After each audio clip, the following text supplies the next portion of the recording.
দর্শক, আপনারা দেখতে পাচ্ছেন যে দীর্ঘদিনের জলাবদ্ধতার সমস্যা ফতুল্লা কুতুবপুর ৮ নং শেয়াচরে তক্কারমাঠ এলাকায়। এখানে দীর্ঘদিনের এই জলাবদ্ধতার সমস্যা মেন কারণ হিসাবে আমরা এলাকাবাসীর কাছে জিজ্ঞেস করবো যে কি কি কারণে এই জলাবদ্ধতা হচ্ছিল, এখন এই পরিস্থিতি কি, এই বিস্তারিত বিষয়ে আমরা এই এলাকার জনপ্রতিনিধি আছেন আমার ৮ নং ওয়ার্ডের মেম্বার, ওনার কাছ থেকে আমরা জানতে চাইবো। যে ধন্যবাদ আপনাকে।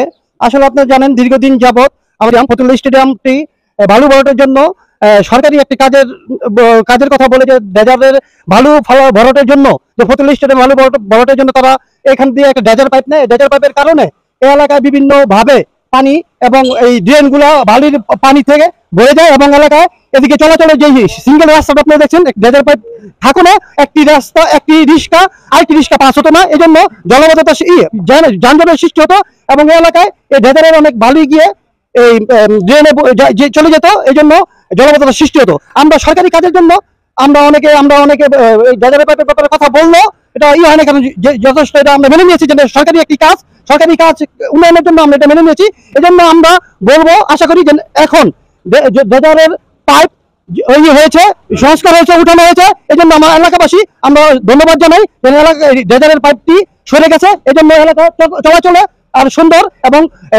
যানজট দূর হবে এবং পানিও আশা করি নেমে যাবে। আমরা সবাই আমরা ইতিমধ্যে আপনারা দেখেছেন, আপনার আমাদের ফতুল্লা থানা রিয়াজ চৌধুরীর বিরুদ্ধে একটা অভিযোগ হয়েছে, উনি নাকি আপনার এই পাইপ নাকি নিতে দেয় না।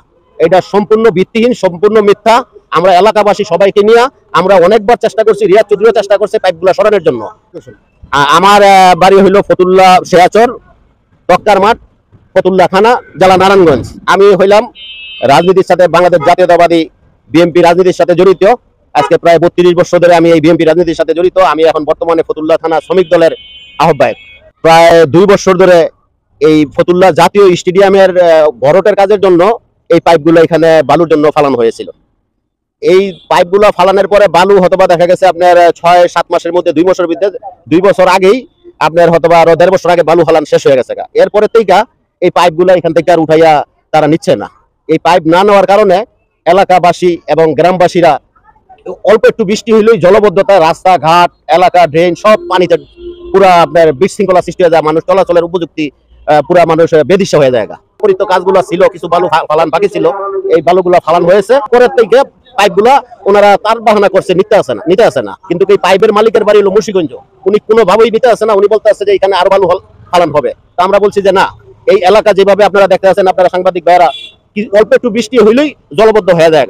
এই কারণে আমরা খুব জোরদার ভাবে আমরা এলাকাবাসী সবাইকে নিয়ে ওনারা চাপ দেওয়ার পরে ইতিমধ্যে আজকে 2-3 দিন ধরে এই পাইপগুলো ওনারা খুলে নিয়ে যাচ্ছে। তো এই পাইপগুলো খুলে নিয়ে যাওয়ার মাধ্যমে আমরা এলাকাবাসী সবাই খুব আনন্দিত এবং সবাই আমরা একটু স্বস্তি পাইছি।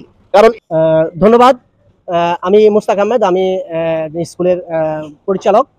তো আসলে যে কথা, এই এলাকা এমনি ডিএনডি বাঁধের ভিতরে, আমরা এখানে সেই অনেক আগে থেকে আমরা ডিএনডি বাঁধের ভিতরে আমরা বন্যা, আকাশ বন্যা সবকিছুতে আমরা ভোগান্তির শিকার এবং অল্প বৃষ্টি হলে এটা রাস্তাঘাট সব তলিয়ে যায় এবং আমাদের ড্রেনেজ ব্যবস্থাটা এতই খারাপ, নাজুক অবস্থা। আমরা কখনোই ভালো ড্রেন পাইনি এবং পানি সবসময় পুরা ফতুল্লার এই কুতুবপুরটা, বিশেষ করে পাঁচতলা স্টেশন থেকে শুরু করে পিলকুনি তক্কারমাঠ রাস্তায় অল্প বৃষ্টি হলেই পানিতে নিমজ্জিত হয়ে যায়। এর মধ্যে বিগত কয়েক বছর যাবত এখানে আমরা জানি বাংলাদেশের যে ফতুল্লা যে আন্তর্জাতিক ক্রিকেট স্টেডিয়াম, সেই ভরাট কাজ চলার কারণে এখানে ডেজার্ট দিয়ে পাইপ দিয়ে যে বালি নেওয়া হচ্ছে, সেটাতে দেখা যায় কি আমাদের এই রাস্তাটা এমনি সরু এবং খুব গুরুত্বপূর্ণ একটা রাস্তা, যে 5তলা থেকে তক্কারমাঠ স্টেডিয়াম, এই রাস্তাটা খুবই গুরুত্বপূর্ণ একটা রাস্তা। এই রাস্তার পাশ দিয়ে যদি আবার 2 ফিট 3 ফিট জায়গায় ডেজার্ট পাইপ দেয়, সেই ক্ষেত্রে রাস্তাটা আরো সরু হয়ে যায় এবং প্রতিনিয়ত অ্যাক্সিডেন্ট হচ্ছে এবং মাঝে মাঝে এই রাস্তার উপর দিয়ে থাকাতে বালু ভরাট উপর করা হতে এখান থেকে রিক্সা, অটো রিক্সা বা ট্রাক যে কোনো গাড়ি চলাচলে বিঘ্ন ঘটে এবং জনগণের প্রচুর ভোগান্তি এবং কোনো না কোনো দিন প্রায় দেখা যায় কি একটা অটো রিক্সা উল্টে যায় এই ডেজারের কারণে। তো যাই হোক, গতকাল ডেজার কর্তৃপক্ষ আমরা দেখতে পাচ্ছি পাইপগুলি তাদের দায়িত্বে সরিয়ে নেওয়ার ফলে আমরা এই ভোগান্তি থেকে এলাকাবাসী অনেকটা স্বস্তি পেয়েছি কিছুটা হলেও। তো যাই হোক, আমি ডেজার কর্তৃপক্ষ ধন্যবাদ জানাই যে দীর্ঘদিন পরে হলেও আমাদের যে এই ডেজার উঠিয়ে নেওয়া হয়েছে।